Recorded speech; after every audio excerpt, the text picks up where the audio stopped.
Kushtia last blog. So hi everyone, আসসালামু আলাইকুম। ওই দিন হচ্ছে আমার নানা নানি সহ অনেকের দাওয়াত ছিল আমাদের বাসায়। সো যে কারণে হচ্ছে শ্বশুর আর জামাই মিলে বাজার করতে চলে যায়। সো সেটারই একটু ফুটেজ আমি এখানে অ্যাড করে দিলাম।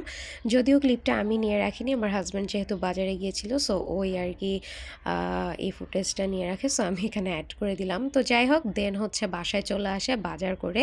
তো বাজার করে চলে আসার পর আমরা সবাই মিলে হচ্ছে নাস্তা করে নিই। সেই ফুটেজটা আর নাই, যেহেতু অনেক অনেক কাজ করছিলাম। সো আর আমি একটু অসুস্থ ছিলাম, যে কারণে আমি সেরকম কোনো ক্লিপ আসলে রাখতে পারিনি। তো দুপুরের দিকে দেখলাম যে আম্মুর রান্নাবান্না কমপ্লিট।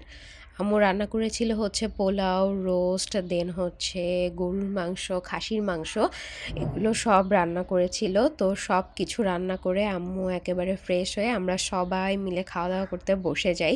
তো খাবারটা এত এত এত বেশি মজা হয়েছিল। তো আমি খুবই মজা করে আসলে ওই দিন খাওয়া দাওয়া করেছি।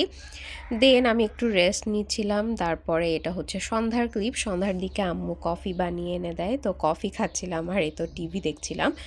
দেন কফি খেয়ে আবার একটু বের হয়ে যাই, আমার নানু বাড়িতে একটা কাজ ছিল। সো ওই কাজটা শেষ করে চলে যাই এনএস রোড। তারপর আসলে আর কোনো ক্লিপ নেওয়া হয়নি। দেন পরের দিন সকালবেলা একেবারে উঠে হাঁটতে বের হয়ে যাই প্রতিদিনের মতো। সো ওই দিন হাঁটতে গিয়েছিলাম হচ্ছে পার্কে। সম্ভবত নদীর ধারে একটা নতুন পার্ক হয়েছিল, কি যেন পার্কের নাম আমি আসলে ভুলে গিয়েছি। তো হাঁটতে হাঁটতে হচ্ছে আমরা ওই পার্কে গিয়েছিলাম। তো এই তো এত বেশি আসলে ঠান্ডা ছিল, এত বেশি কুয়াশা ছিল যে আশপাশের কিছুই আসলে দেখা যাচ্ছিল না। তো যাই হোক, আমরা হাঁটতে হাঁটতে পার্কে চলে আসি। তো এই পার্কটা এত এত এত বেশি সুন্দর, এইখানে কিন্তু সবাই হাঁটাহাঁটি করে। সো সকালবেলায়ও অনেকেই হাঁটাহাঁটি করে, আবার বিকেলের দিকেও অনেকে হাঁটাহাঁটি করে, কারণ এই পার্কে হচ্ছে কোনো টিকিট লাগে না ঢুকতে, মানে একেবারে উন্মুক্ত আর কি সবার জন্য।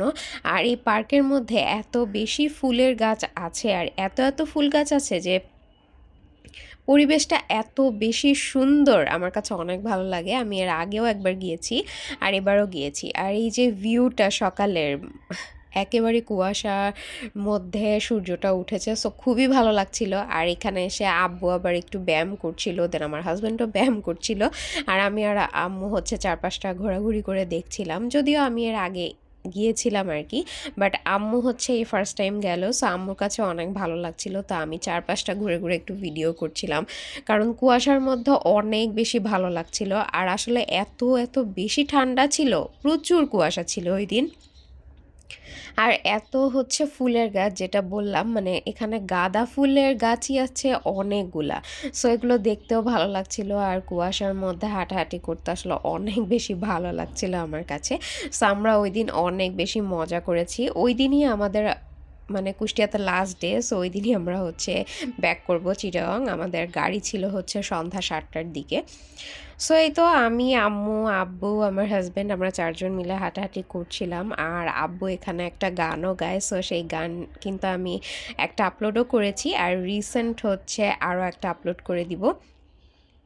তো এই তো দেন হাঁটাহাঁটি শেষ করে আমরা হচ্ছে চা খাওয়ার জন্য একটা দোকানে যাই। তো চা খেলাম, দেন হচ্ছে পরোটা আর সবজিও নিয়েছিলাম। এই পরোটা আর সবজি খুবই মজা ছিল। দেন এখান থেকে হচ্ছে আমরা খুবই মজা করে এটা খাচ্ছিলাম, কারণ আহ, একেবারে তেলে ভাজা পরোটা। সো এটা অনেক আসলে বেশি মজা লাগে, কারণ আমাদের ঢাকা চিটাগাংয়ের পরোটাগুলো না হচ্ছে ওইভাবে বানানো হয় না, মানে তেলে ভাজাই হয় পরোটাগুলা, বাট অত একটা বেশি তেল থাকে না। বাট হচ্ছে কুষ্টিয়ার ওই সাইডে আমি যেখানেই হচ্ছে পরোটা খেয়েছি, ওইখানকার বানানোর স্টাইলটা না পুরাটাই আলাদা লাগে আমার কাছে, আর এত বেশি মচমচে। তো যাই হোক, দেন খাওয়া দাওয়া শেষ করে হাঁটতে হাঁটতে সামনে একটা পুকুর পেয়ে গেলাম। এটা নাকি বড় বাবু ছোট বাবুর নামে হচ্ছে একটা পুকুর। এটা এখনও সেই আগের মতোই আছে, মানে আব্বু ছোট থাকতে যেরকম দেখছিল সেরকমই আছে। তো যাই হোক, সেটার গল্প করতে করতে আমরা বাসায় চলে আসি। বাসায় এসে হচ্ছে রসমালাই খাচ্ছিলাম।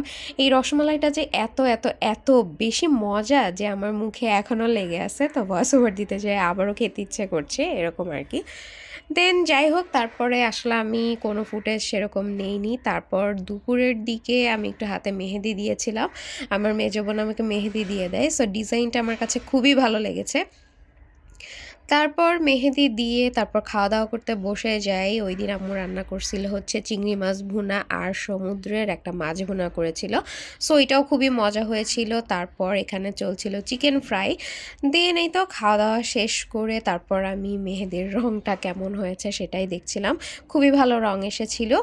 এই তো দেন আমরা একটু রেস্ট নিয়ে হচ্ছে বের হয়ে যাব। তো বের হয়েও গিয়েছি। বের হয়ে আমরা রওনাও দিয়ে দিই।